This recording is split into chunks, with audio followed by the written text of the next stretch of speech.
Hello, BookTube, and we're back. Just when you thought you got rid of us. Hello, everyone. Probably a little more or less political today, Sean. I don't know. We'll see how it goes. And there's one person here already, so I'm not sure who that is. I'm just going to wait for them to disappear because they'll Yeah. probably run off. Oh, no. Two? It's doubled. That's two. It's doubled, yeah. I was just looking.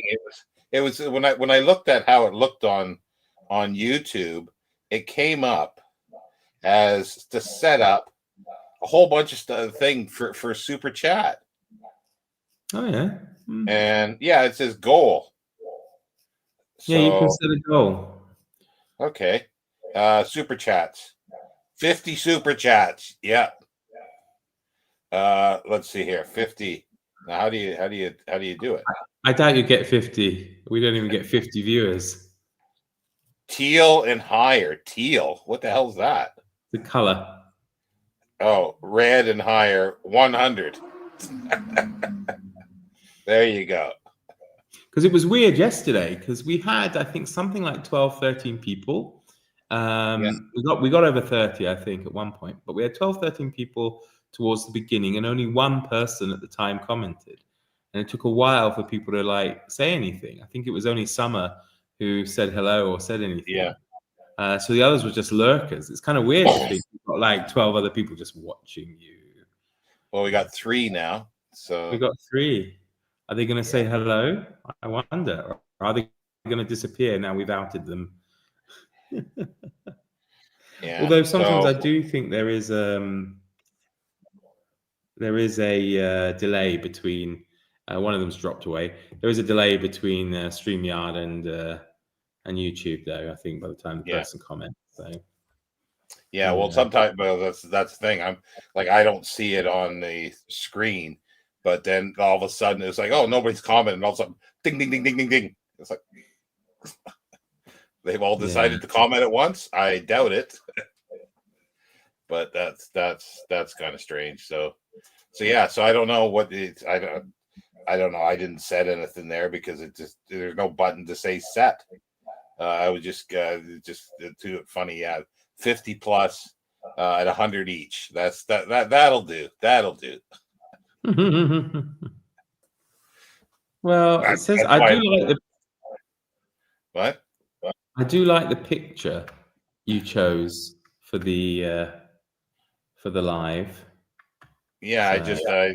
It took me a few seconds. I thought I'd take another minute and search through, and I thought, oh, that'll work, because at least you could crop it correctly.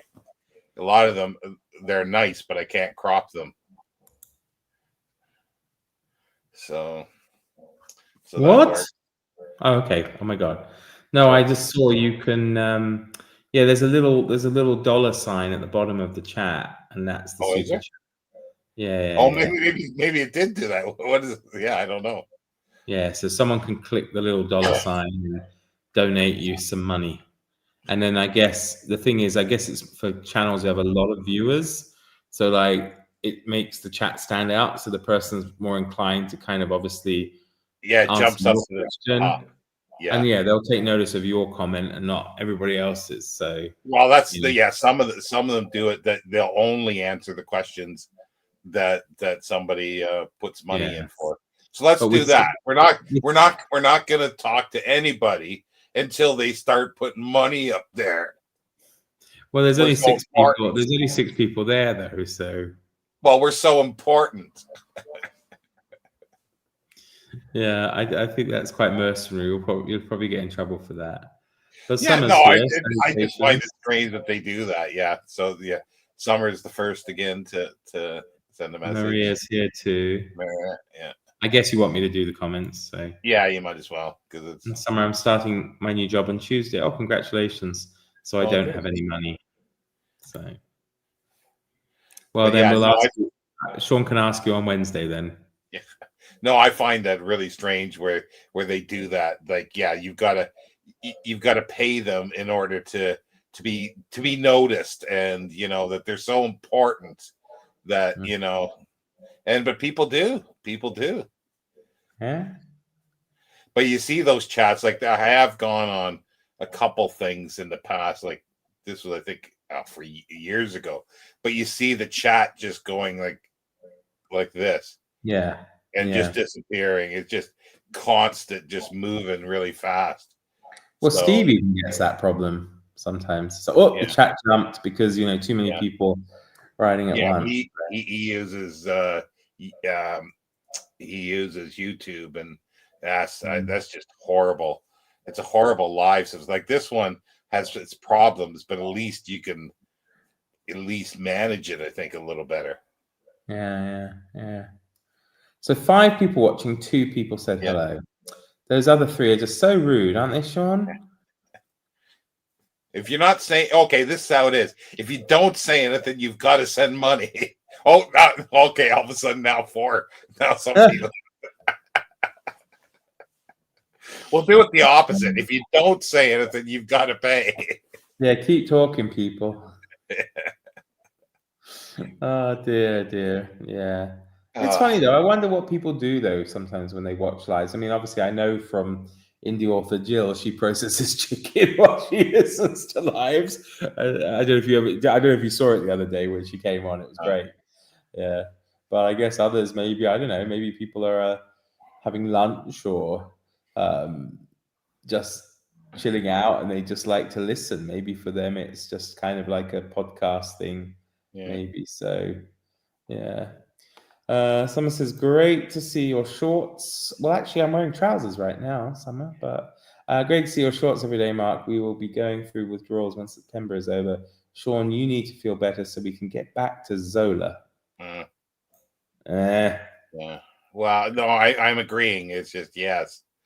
But yeah, it's going to be a while. I think I need to get on that the injection thing, and I think that's going to be because like the cardiologist, like there is no fix immediately for that, and the only thing they're hoping is that if I can lose my weight, then they can look at it a little better, and if it is bad enough, then they will be able to operate or something like that.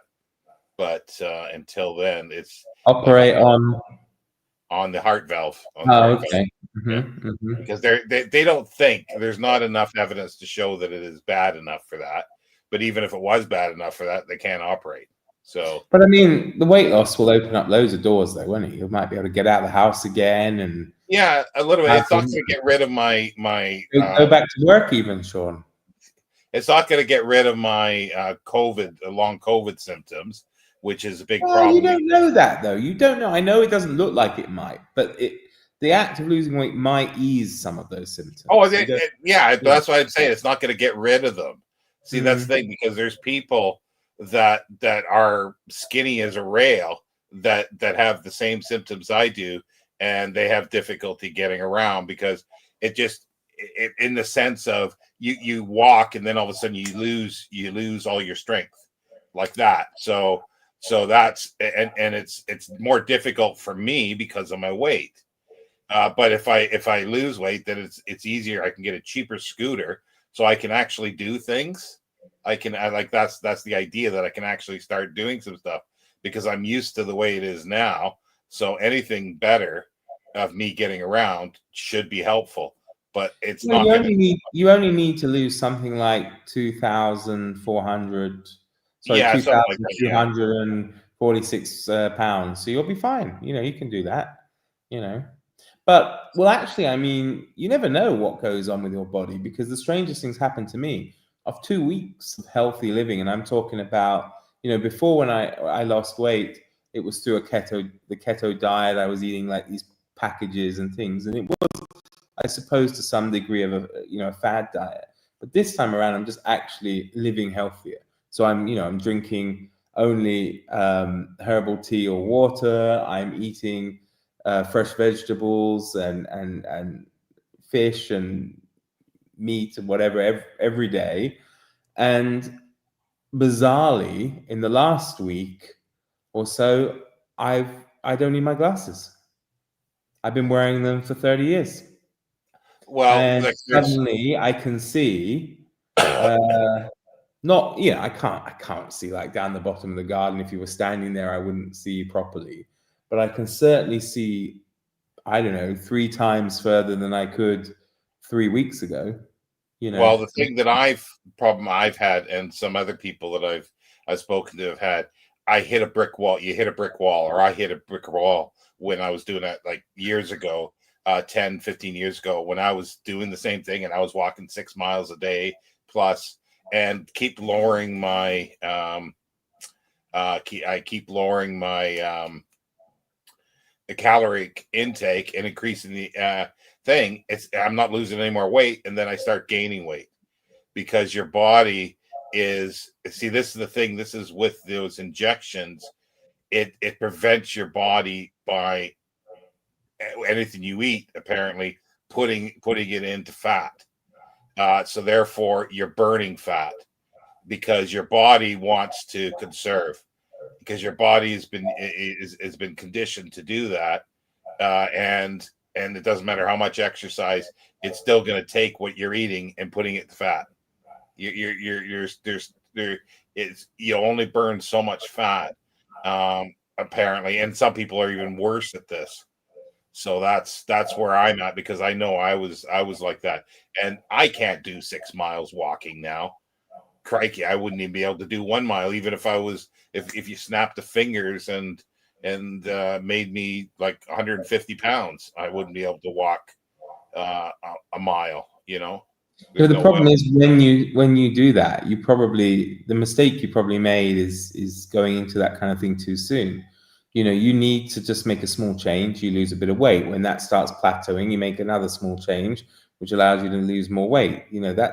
That's the thing. There's also the fact you're going to put on weight when you start putting on muscle. Yeah, well, it didn't work for me, because I hit a plateau, and then what killed it all, because that was after a year and a half of doing. But if you're walking 6 miles a day too early on, that's not you're gonna burn out. You're not going to be able to manage it. I didn't say I walked that rate at the beginning. I was walking that. I built up to 6 miles a day. I built up to 6 miles a day. What killed it all was I got a kidney stone, and then for like 6 or 8 months, I couldn't walk very far at all, because every step was like a knife into my kidneys. I mean, I lost already 9 kilos in 3 weeks. So yeah, well, it's great. Like, you might be a type, like they're everybody's different. That's the thing, but a lot of people just seem to think that it's one thing fits everybody, and it doesn't. That's the problem. And one method doesn't, but the general science behind it fits everybody. Like, I mean, the idea of obviously, burning more calories than you consume is yes, but you see, the thing is, you've got your body's conditioned over so many years to turning those calories into storage. And the other thing is too, some people, like one person might get 100 calories off of a mouth of food or whatever, and then the other person will get 150. Some people are more efficient at getting calories out of the food. So whatever they say this food is, that doesn't mean that's the limit, that there is calories in that, because people are getting more calories.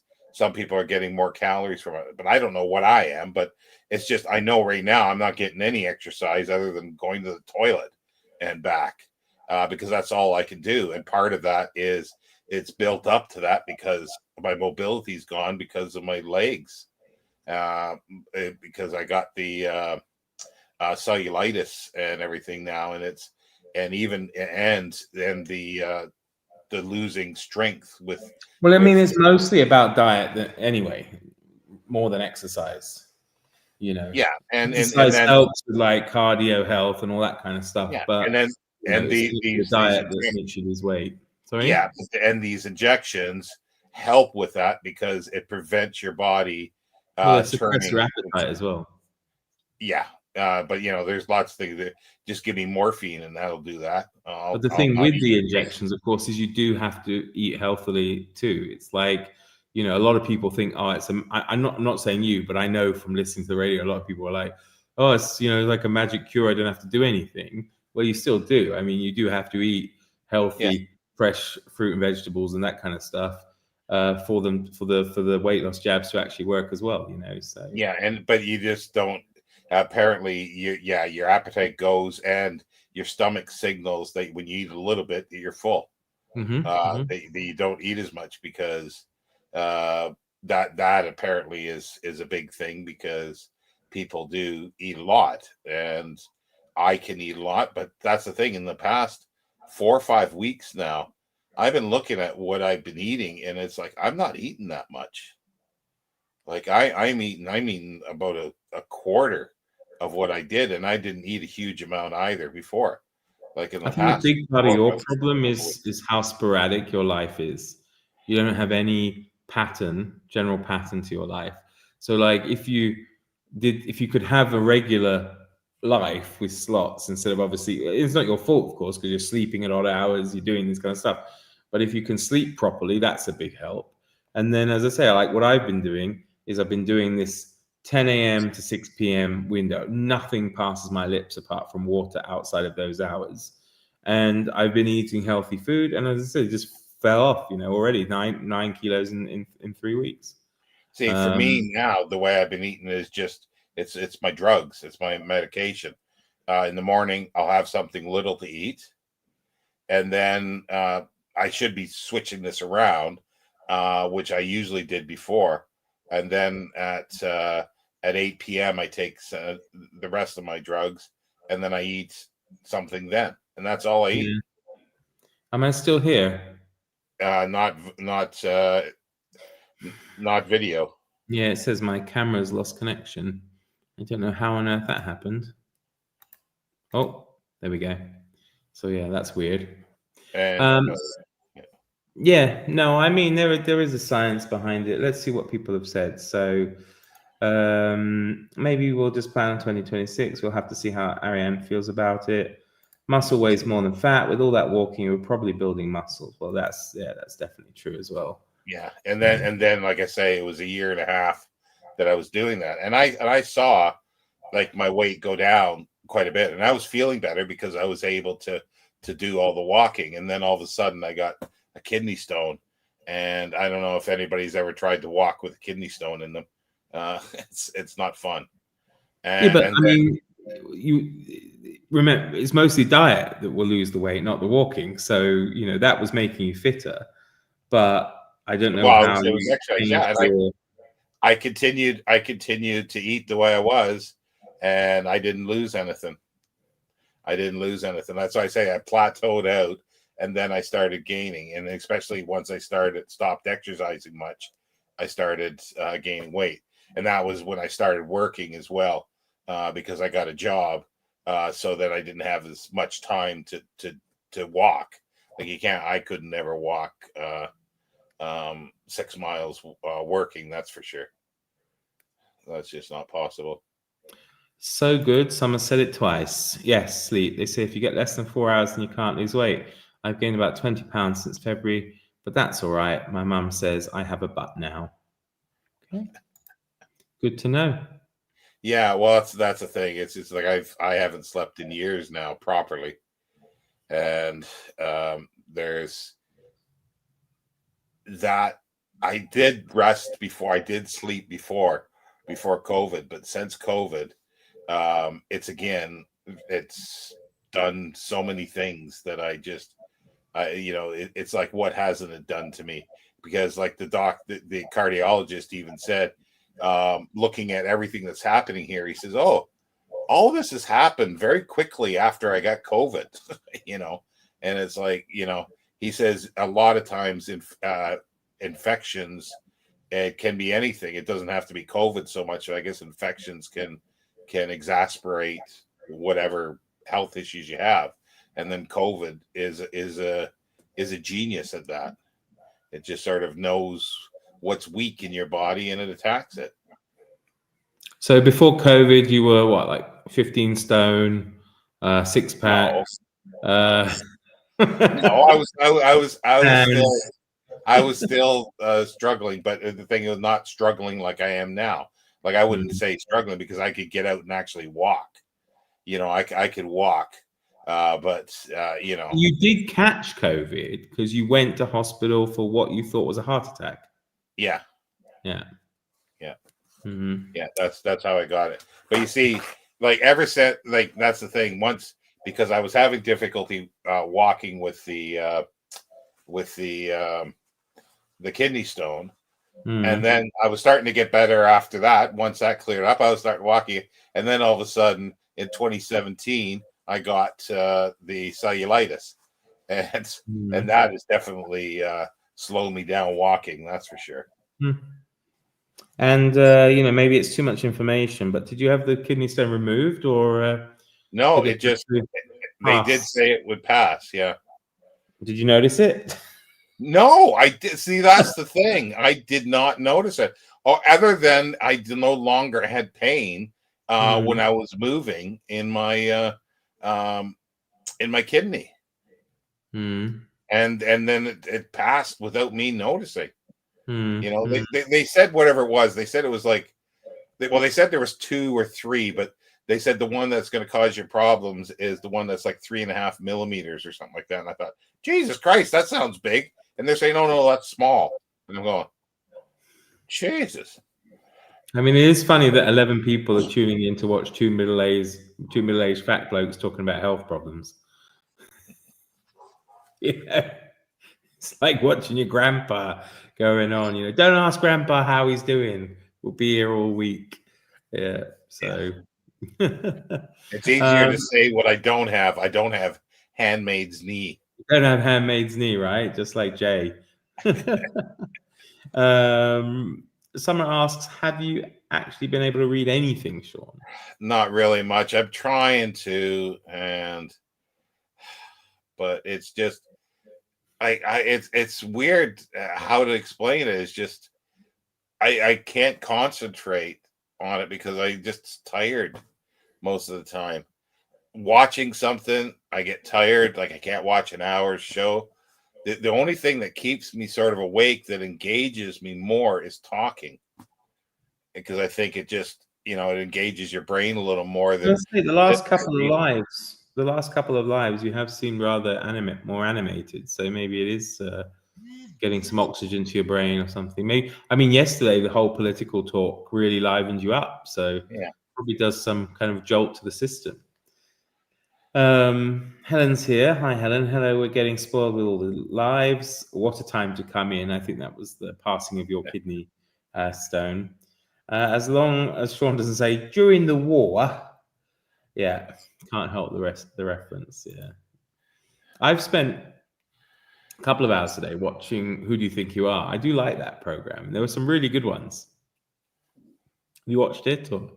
I know of it. I think I've seen an episode or two. I just usually not interested in rich people or famous people's background generally. I know. I kind of wish they would. It was like open to the public, and it would be like a lottery, and you could go on it and find out. I'd love someone to research mine. I have no idea. I mean, I've done a bit, and I've got back a little bit to the 18th century. And I mean, one thing I was pleased with, that as far as I could see, I didn't find anyone who was in any workhouse, which kind of was, a good thing for me. I was a bit happy about that. Doesn't mean they weren't. It's just I didn't see from any of the records that I found that they were, and generally they were fairly gainfully employed. But yeah, but I just keep wondering, because that you are we're all related to each other, right? All Europeans are basically related to each other at some point. I think they say all Western Europeans are related to Charlemagne, right? But I'm just curious, like, if there's anyone of real note. I mean, there must be statistically somebody, whether it's an aristocrat or some famous writer or whoever, that that everyone's related to some way, and I just love to know who it is. Yeah. Yeah. Well, see, the thing is, these Who Do You Think You Are shows, they just they pick, or at least for me, they pick celebrities that I don't give a flying, fuck about. Like, they're just mostly just people that I just don't like at all. Well, they're always disgusting. I don't know if you like her or not, but Judi Dench, they did her, and I have to say, hers was a really good episode. Thoroughly enjoyed it. Yeah, And well, you she see, was, like she's okay. She's a good actress, but I don't. I wouldn't care. I yeah, wouldn't but care it two was, hoots. You you see, know. that I like the interesting stories, right? And some, I mean, some of them are boring. You know, it's like, oh, your family was in the Irish famine, or half your family was in and out of the workhouse forever, which is, kind of probably the normal story for a lot of people, at least during that time. And you think, well, why haven't they gone back a bit further? They like to kind of push those things. There was a good one with Alex Scott, a mixed race English footballer woman, Oh no. and it was funny because she had this white Jewish ancestry that she looked at, and then she had the Jamaican ancestry because she's mixed race, so they were black mostly, or they were also mixed race, of course, at times. But it was just very interesting that her black ancestors in Jamaica were slave owners themselves, right? Rather than the white side of her family, which I found kind of interesting. But Judi Dench's one was really great because she ended up finding out she was related to Danish aristocracy, and she's related to I can never say his name properly. Tycho Brahe, is it? Tycho Tycho Brahe. Brahe. Tycho Tycho Brahe. Brahe. Yeah, she's related to him. Or Tycho Brahe or something like that. Tycho Yeah. Brahe. Well, I think they say Brahe or whatever in Denmark, but yeah, we would say Brahe, I think. So she's actually related to him. Her direct ancestor is the uncle of Tycho Brahe, right? So that was really cool. But the mother of Tycho Brahe was also cool because she was lady in waiting to the Queen of Denmark, and it was at the time of Shakespeare, and they lived in the castle that Shakespeare used for the play Hamlet, which was Judi Dench's first ever professional role as Ophelia in Hamlet. And then they found in the lists that Will Kemp, one of the Shakespeare Company actors, went to Denmark and performed, and may well have even brought back tales of this to help or to to give Shakespeare the inspiration for the writing of Hamlet in the first place. And I just thought how wonderful it is that there's some kind of connection through the years. Yeah, so it was fascinating. It was a really good one. I enjoy finding your roots also. I think, oh yeah, that's the one with is it Louis Gates, somebody or other? The best one I saw of that was when I think it was Larry David and Bernie Sanders found out they were related to each other. They're kind of cousins, and then of course you see them together. You really realize it. It would be fascinating. We're mainly English, Irish, and Spanish, but I want to know who I'm related to. Yeah, me too. I would like that as well. Maybe I'm related to Judi Dench. You don't know. Love Judi Dench. Judi Dench. Hello, gentlemen. Gentlemen, I think you might have the wrong chat. I hope everyone here is having a wonderful day. Yes, thank you. Thank you. You too. You too. So, Yeah, I've gone like a couple months ago. I spent a little time on something, and it really worked well for what I could go back. I can't find documents, but it's like it's really good because they say it brings in my parents, and as soon as I put my parents' name in, it all of a sudden just went ping ping ping ping ping ping ping back, like it just and it went back as far as I could go, like to the early 1800s on on it. I guess I don't know if it's the ancestry.com. I can't remember what it was, but it was interesting to follow the other lines of my grandfather's brothers, and then that lineage up and then down. But yeah, there's no one that is, as far as I can tell, is famous that came up on that. There's no one other than the name Dumas comes in on the French side on my grandmother's side. See, Dumas are great. It's a great name to have, isn't it? Really, I don't know how common it is. Yeah, but there was nothing that showed Alexander Dumas, and even too, I was trying to find because there was a standfast that donated a library in Nottingham, and there was a publisher in that. I couldn't find any of these names in there, but they must be because they were Wesleyan ministers, or at least he was a Wesleyan minister. And that's where my part of the family came from, was Wesleyan ministers. So there has to be a connection, but I can't find the connection there. But there has to be a relation. I mean, look at Alexandre Dumas and look at you.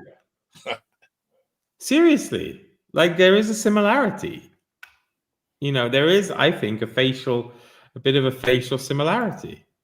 So if you have the name Dumas in you, then, you know, you tell people watching that, look up Alexandre Dumas, look on the screen, and don't tell me you can't see some kind of facial resemblance between this man and our very own shawndstandfast. So yeah, well, it's like I can't find anything. It's on the women's side, because I always thought that I had North American Native Indian lineage, because my grandmother's mother was like, our parents were Métis, but you see, there at least that was the story. But you see, on her side, the French men had sometimes 6 wives. Okay. And some of them were French, and then some of them were Indian later, native Indian. So my grandmother, though, is not from the line from the Indian side, the native side, but her sister, or could be, or there's not sister so much, but her aunt and things like that. So I found out that chances are I don't have that in me. It's just because there was like 30 children by one of her grandfather or something like that, had like 30 children with like 5 or 6 different wives. So there's so much permeated down there. Native American ancestry. Well, yeah, including French, because for whatever reason, you could see that they all died, because it would have been. I don't know. I mean, you could play Alexandre Dumas in a film about Alexandre Dumas. So I mean, I don't know. The evidence.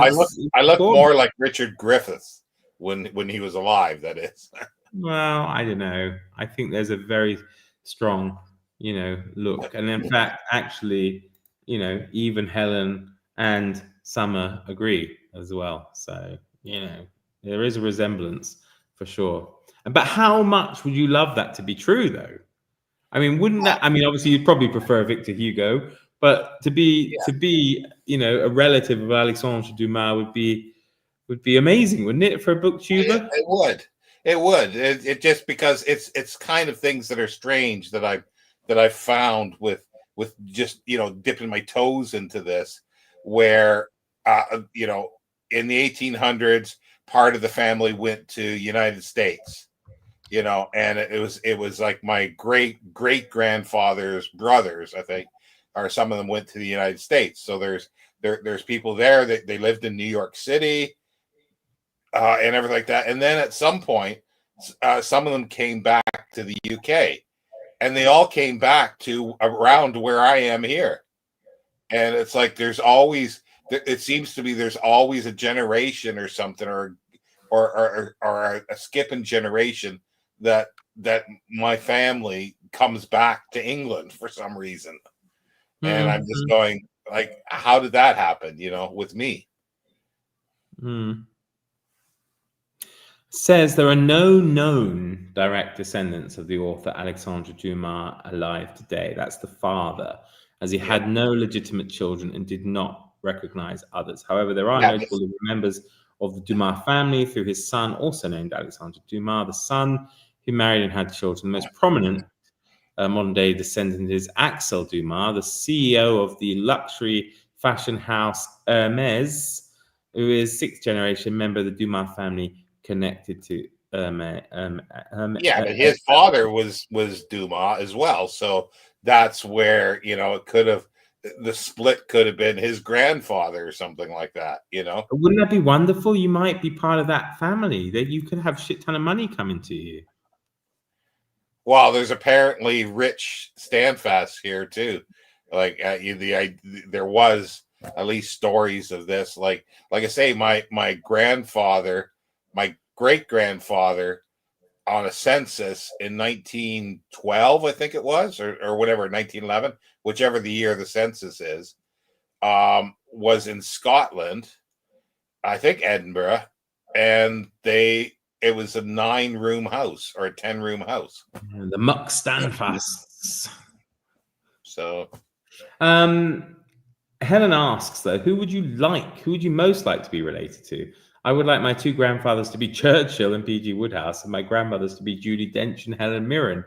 I guess, what would you want? Louise Brooks and P.G. Wodehouse and no, that would be bad because I'd be fancying a relative, so that wouldn't work.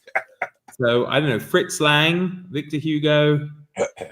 Well, Fritz Lang was insane, so maybe not. I don't know. I'd have to think about that. Well, obviously you're related. Yeah, I think. Yeah, exactly. I think we demand. I think Richard Burton and maybe David Livingston or something like that. Even though they might not have been nice people.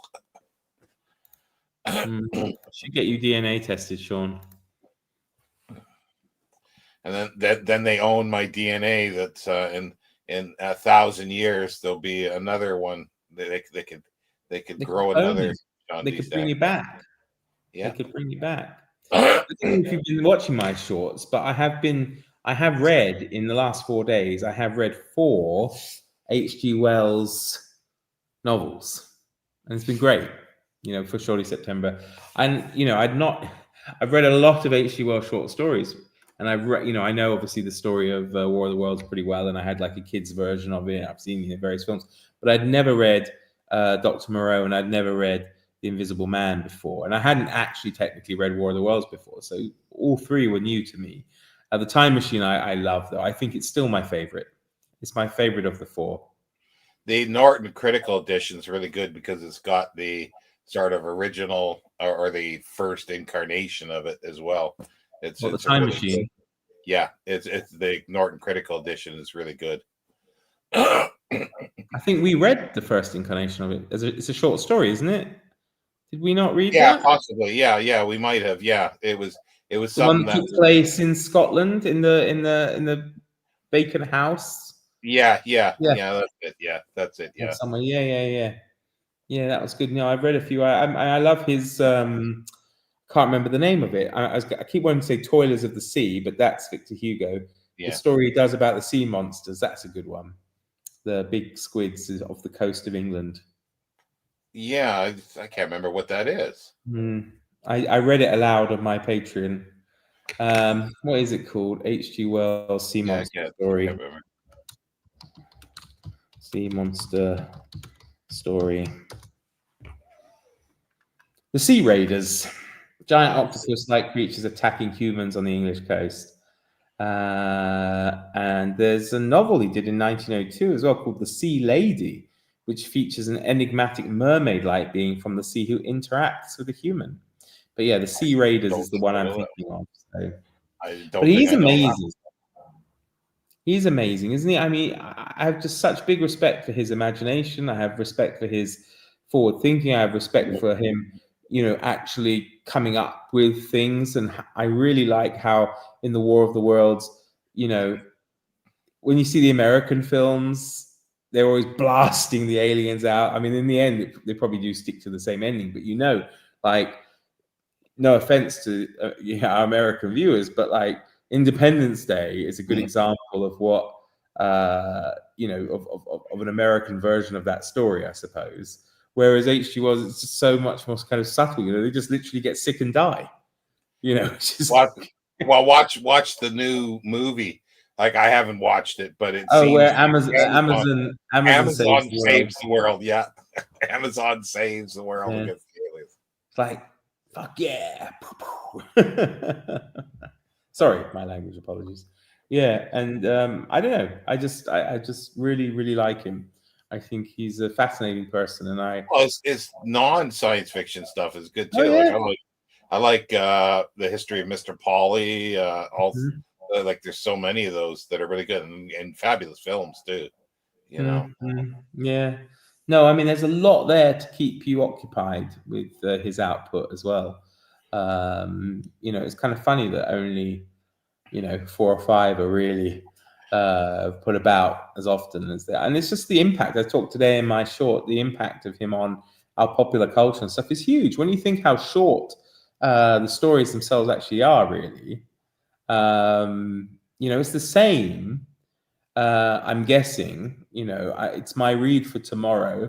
You heard it here first, and I have to thank Summer for this because I have decided to read Legend of Sleepy Hollow, right?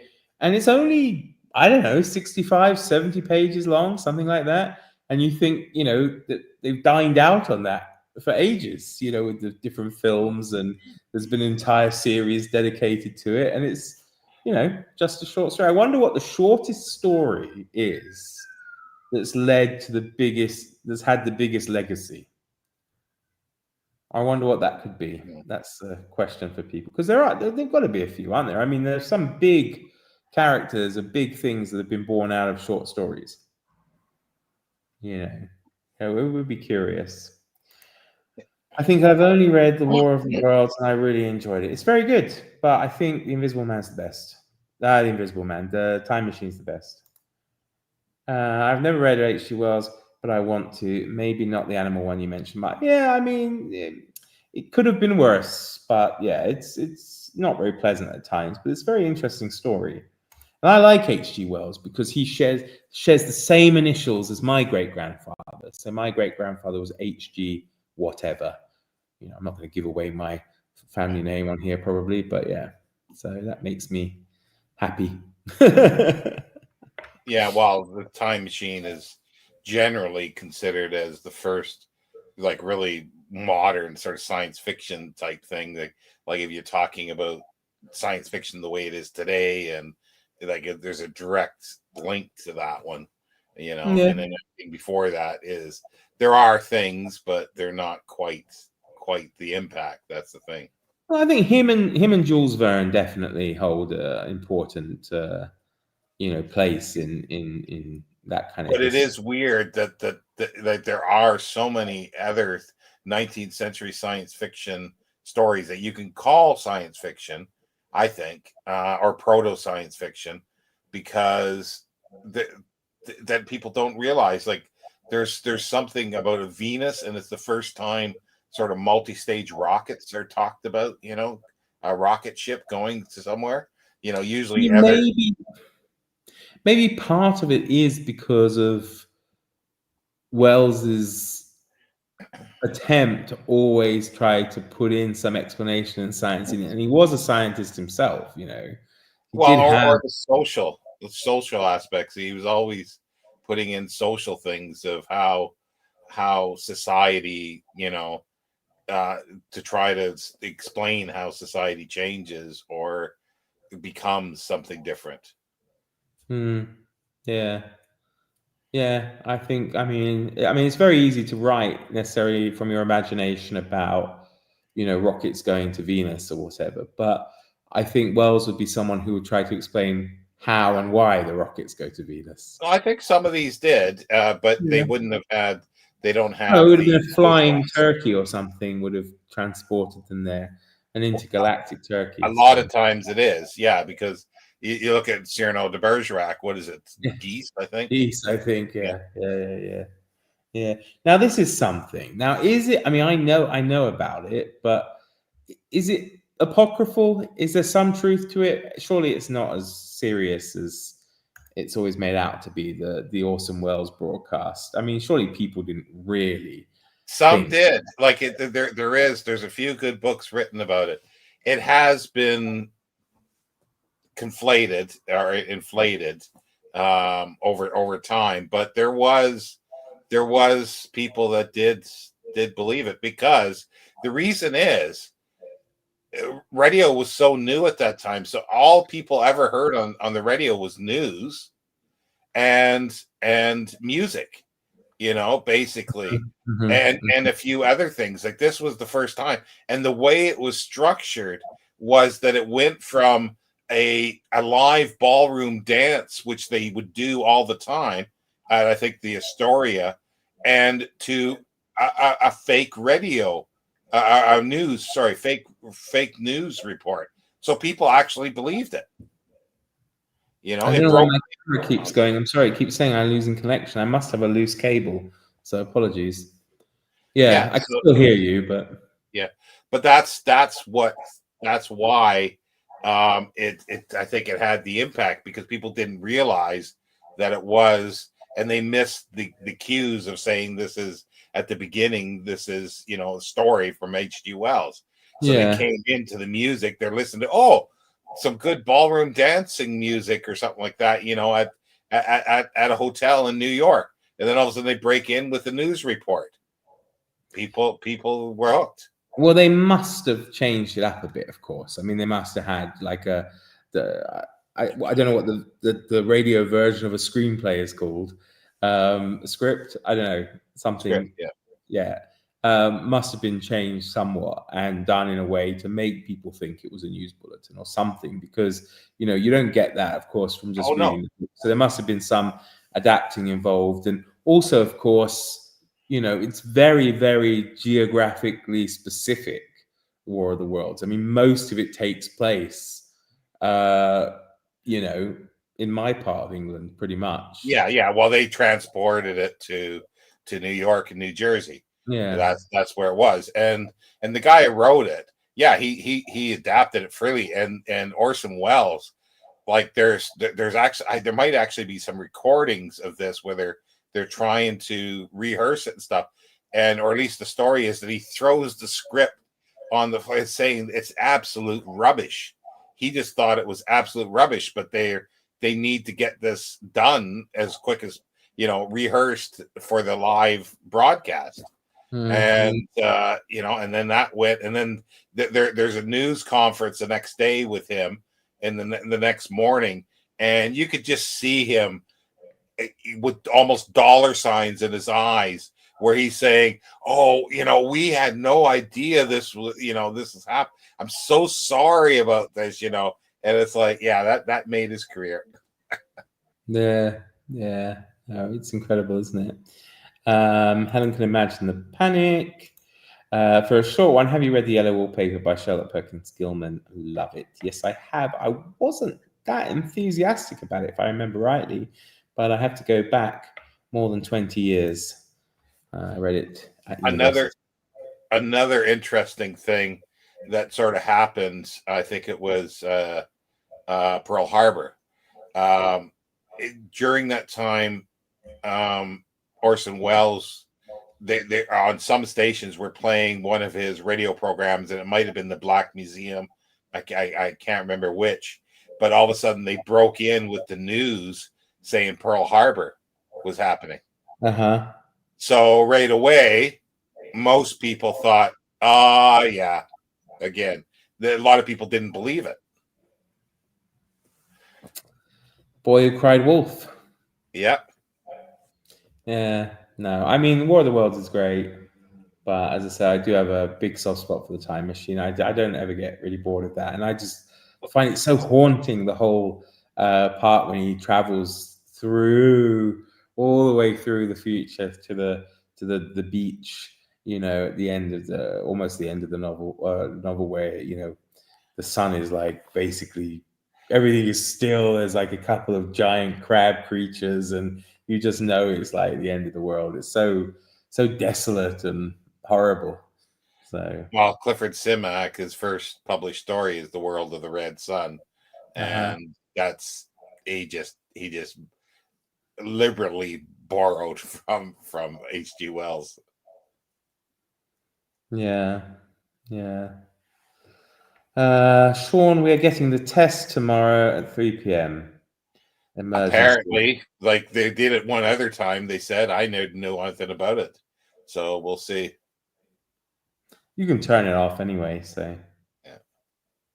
I don't know what it's supposed to be for. So for any natural disaster, nuclear attack, that kind of thing. to say what put your head between your knees and kiss your ass goodbye, basically. Pretty much, yeah. Go under. What is it? Duck and roll? No, go under the table. Yeah. So. Well, I was saying something like when I was at school in the 70s, way up north in Ontario, we did have these things for nuclear thing of going on, and I got in trouble because I just sort of said, "What's that going to do? That's not going to do anything." Like, ducking under your desk, and I got in trouble for it, so I got detention. Doesn't surprise me that you would get into trouble. Yeah. I would laugh my head off if it said that. So, head between your legs and kiss your ass goodbye. Yeah. Would be kind of funny. Yeah, no, I don't know. But it's been a pleasure. It's been a real pleasure spending time with H.G. Wells the last few days, for sure. I was almost tempted to just blow off my entire Shorty September TBR and just keep reading H.G. Wells, but I thought I might end up getting a bit, over 30 days, it might be a bit too much. So I've got Sleepy Hollow tomorrow, and then I've got some murder mysteries, I think, the next couple of days after that. So we'll see how it goes. But I've been really enjoying it. It's been interesting challenge to try and do it. So.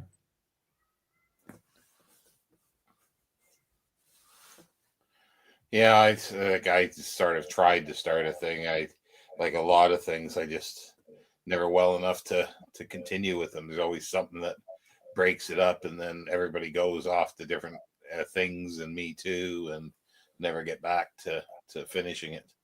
I don't know if I've ever finished anything that I started. Sort of longer projects, that is. Well, I mean, H.G. Wells is a big project. Yeah. I think a lot of people wouldn't realize that because they can only probably name those 4, possibly 5 works by him. But there's it was something that was going to be like, the idea was just to do it, short stories every so often. Then novels are like, it was not something that you're going to finish in a year or two. It was just going to be, ongoing, which I thought would have been kind of neat to do. I didn't even get down the future history project.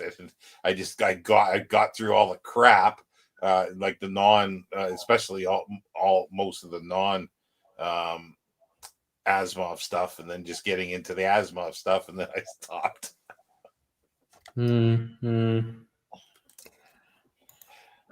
Drop, tuck, and roll. Yeah, that's what it is. Yeah.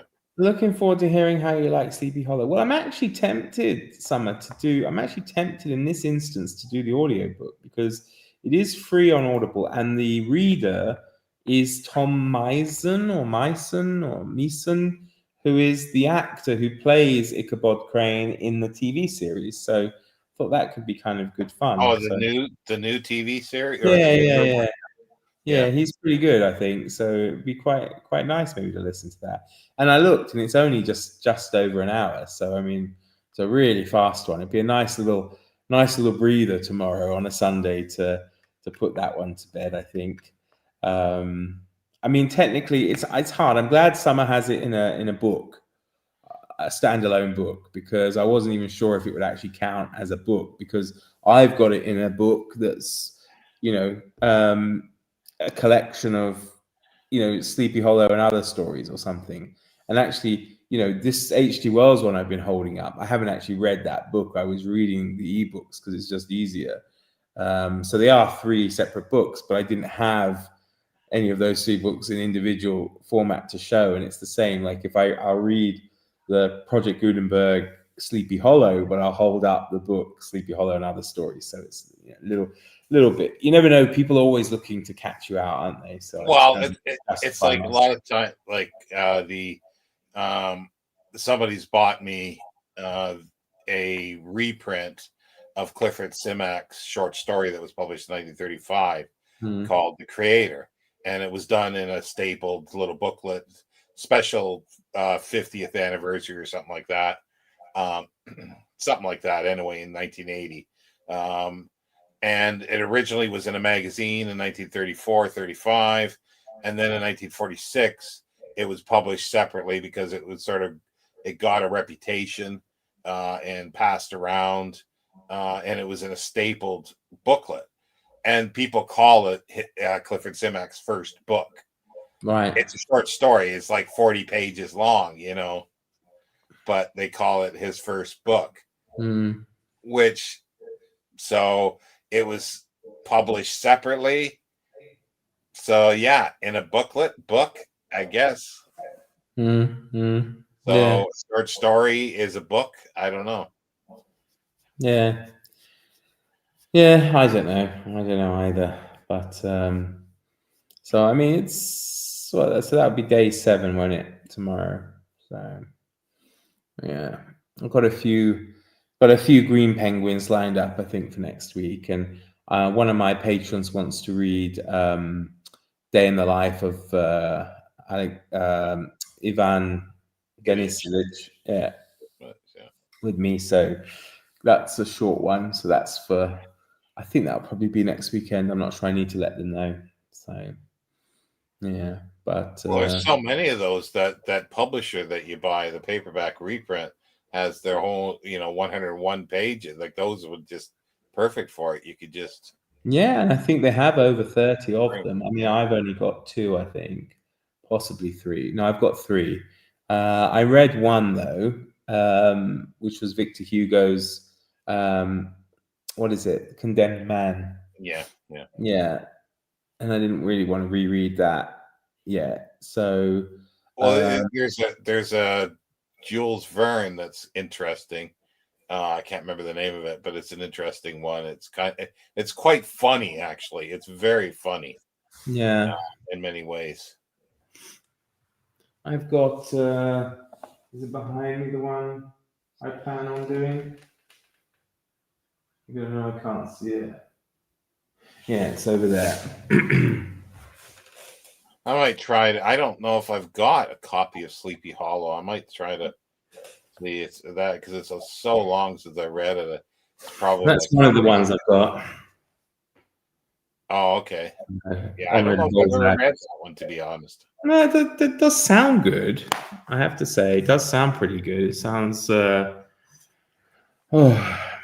yeah, sounds pretty good. And there's One Day in the Life of Ivan Denisovich, and it is, very small. So I think it's only 142 pages. So yeah, should be interesting. And then I've got one by the Saint Oxbury, the Little Prince. Oh yeah. Called Night Flight. I think it's based on the story of one of his flights. So that's a thin one as well. So I've got a few. I've got a Gerald Durrell one on animals that's also like 160 pages. So yeah, I'm looking forward to it. There are some I'm going to pull out from my original TBR because I had read, the 3 H.G. Wells that I hadn't planned on reading. So they are going to replace 3. But I think they'll literally just replace the 3 longest ones that I had on the TBR because, the Labyrinth Makers was great, but it was 245 pages or 243 pages, something like that, which was quite a slog to try and get done in a day whilst also doing other things, So, yeah, it'd be like anybody who wanted to read sort of old classic science fiction, it'd be easy to do this because there's so many that are like 100 and some pages long. I mean, you could do Candide, couldn't you? Oh yeah. For example, Micro Magus. A lot of good ones.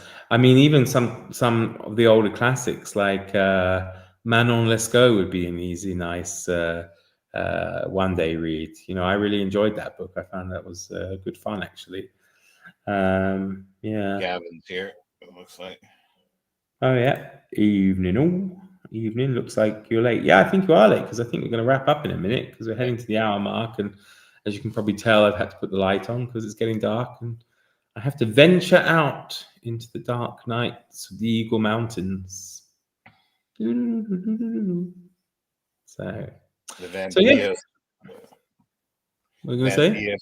vampires, and is there werewolves around there too, or There are wolves, yeah. yeah? So there'll be werewolves. Yeah. I mean, we don't really have vampires. I guess the closest we've got, and it's not that far away. It's probably only about 3.5 hours drive. Is the castle? It's in Slovakia, but it's the castle of Elizabeth Bathory. Yeah. So, well, Is that I wonder, is that where, because she took baths in blood, that we get the word bath in English from? that would be the weirdest thing. I don't think so, but it's a nice idea. Yeah. No. I don't know. I can't remember. There are some, folk tales of certain types of mysterious woodland sprites and some other kinds of monsters and things that are around here. But yeah, I'm not super down on all my mythology here, Slavonic mythology. Oh, I speaking of that, vampires, I watched because it was on the Prime free. Nosferatu. No, that you've still got to pay for. I do want to see that.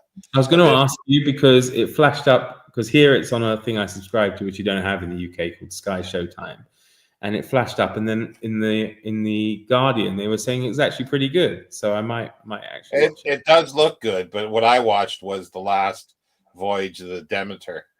Oh yeah, the Demeter. Sorry, the last voyage of the Demeter, and that was actually better than I expected. Okay.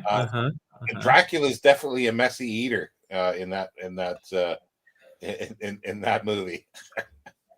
Yeah. No, I remember that being one I wanted to check out, actually. Yeah, it's over the top in some ways, but again, like they have a woman on there that does everything that the men can do. It's the same old thing. Like they in every show they do that is like I don't know why they had her being a woman, because they might as well just have her as a man.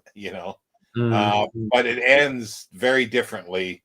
It was good. It was good, but it ended in such a way that there's good, as if it's going to be a series, maybe a potential TV series or another movie. Yeah, you disappeared again.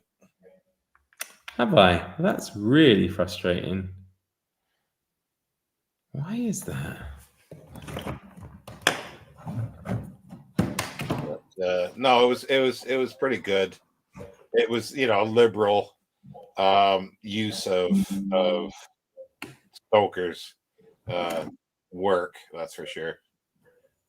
Liberal meaning liberal or woke or no, liberal in the sense of taking it and changing it to things that he didn't actually write about, because Dracula doesn't look like anything like Dracula does, at least on the ship.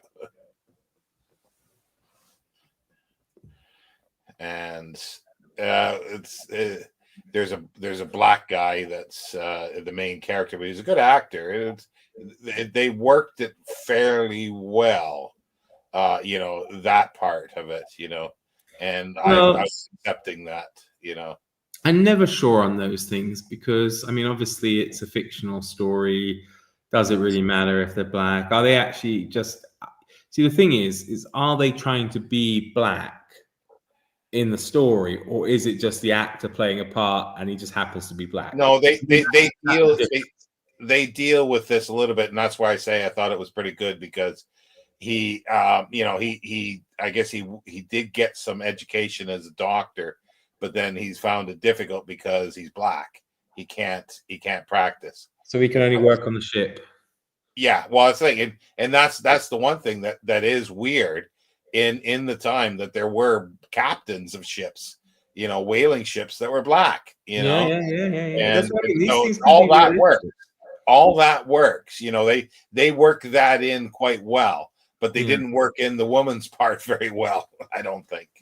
But then, you know, you get unrealistic things like the new BBC 1066 drama where they put in black Anglo-Saxons, which, you know, maybe, but to me it would be unlikely. And then I saw today, I don't know if you saw this, there's a new version of the Forsyte Saga coming out this year, and they've got black actors in that too, so that's interesting. But as I say, I don't mind. For me, I know this is going to sound bad for some people, but I don't mind when the actor just is black and they're just playing the part. I mind when they try to make the character, do you know what I mean? Change the character to being something they're not. Does that make any sense? Yeah, but it's still a little. It's. But it's obviously it's slightly visually odd when you think of the character being like, it would be surprising to have a black Dracula, right? For example, like you can have black vampires, right? But Dracula wouldn't, you know, the Stoker's character wouldn't be black. Well, But to me, it's the same as having, you know, like going back to the days of Shakespeare where women are men dressed up, you know, in drag, and it's like you don't need to do that. Why would you do that? And having men dressed up as in drag today would be off-putting watching, because it's like, you know, it's pretty, you know, it's just, yeah, if they have them, I don't know, I do wonder how they will deal with Othello in the future. I mean, have they made it so that Othello can only now be played by a black actor? Because obviously, I mean, they can still be white, I suppose, but it's a bit weird when they're saying they're like, you know, a Moor and there's references to his color in there. Well, if that's the case, then no black person is going to be able to play a character like you say that was white. They won't be able to do that then. If they make one, never works that way around though, Sean. Never works that way that's around. It would have to be because someone told me, I think, I don't know if it was Greg at another Bibliophile Reads or somebody said they saw a production of Othello where the whole cast was black and Othello was white. And then there was something else where maybe Othello had some disability. And I thought that was a bit shocking because it was like kind of saying, well, you know, look, I guess it's to make them somehow stand out and be different. But I don't know. It's a weird one. But it's kind of odd to think then, because of the way things have gone, that you can only ever have a black actor playing Othello ever again. Well, that's the thing. And if that's the case, then, you know, then you can only have X, Y, and Z playing X, Y, and Z. But going back to Orson Welles, like he did in Harlem, like all black cast Shakespeare. You know, that was a big thing that he did with Houseman. Was it John Houseman? Maybe. But yeah, like that was the thing that he did, because, you know, the black actors weren't getting any parts like that. That's for sure. So yeah, it's a really tough one to do, but it's, I suppose, yeah, like if they're not treated as, like, you know, if you got a guy playing a woman's part and they're not even dressed up as a woman, but they're treated as a woman in there, I guess that's still okay if they pass the muster, you know, if they actually can do the part. I suppose, yeah. It's just it is weird, but it's the same thing as, yeah. If you've got, you know, you've got a movie about Shaka Zulu and you've got, you know, a white British actor playing Shaka Zulu, it just doesn't work. I'm sorry, it's just not going to work. Would be rather odd, wouldn't it? You know, to see that, yeah. You know, or have it completely reversed. Have all the Zulus played by white people and all the people at Rorke's Drift played by black people. It'd be kind of interesting. Oh, that would not go over very well. That would not go over very well. It might do in some quarters. You never know. Anyway, I do have to go, mate. It's getting really dark, so I'm gonna have to head out there into the dark and hopefully not meet any Dementors. There's a few more. Are there? It's jarring if it's not historically accurate. Yeah, I mean, it's just a bit odd. It's just a bit odd. I mean, I think wasn't there a film recently where I don't know if it was Anne Boleyn or Mary Queen of Scots was black, and it's Yeah. it's odd. Jim's here. Hi, hey y'all. Certain characters need to be certain races. The color purple would not work with a white cast. No, Roots wouldn't either. You Yeah, couldn't have yeah, Kunta, see, yeah, Kunta, what's his face, obviously played by, white actor. Well, you could if all the slave owners were black and all the slaves were white. If you did it that way around, but it would still be probably. yeah. What You is see, his name? Kunta Kinte. Kinte. That's right. Yeah. I hated that when that was on. I don't know why. I just thought it was so badly acted and over the top, but people loved it, and I liked miniseries at the time, but that one is just. I just thought it was just overacted. And I enjoy it. I watched all the old 70s one on I think YouTube, and I really enjoyed it. I didn't like the modern one so much. Oh, there was they remade it? Yeah, in the 2020s or 2010s sometime they remade it. I had no idea. Yeah. It's the original one that I didn't like because I just thought it was bad acting and over the top. But other I ones, thought it was quite well acted. Yeah. Yeah. I haven't seen it since then. I just didn't like it at the time. Mm-hmm. Yeah. I don't know. Right. So you're the host. You have to sign off. Oh, yeah. Sorry. Yeah.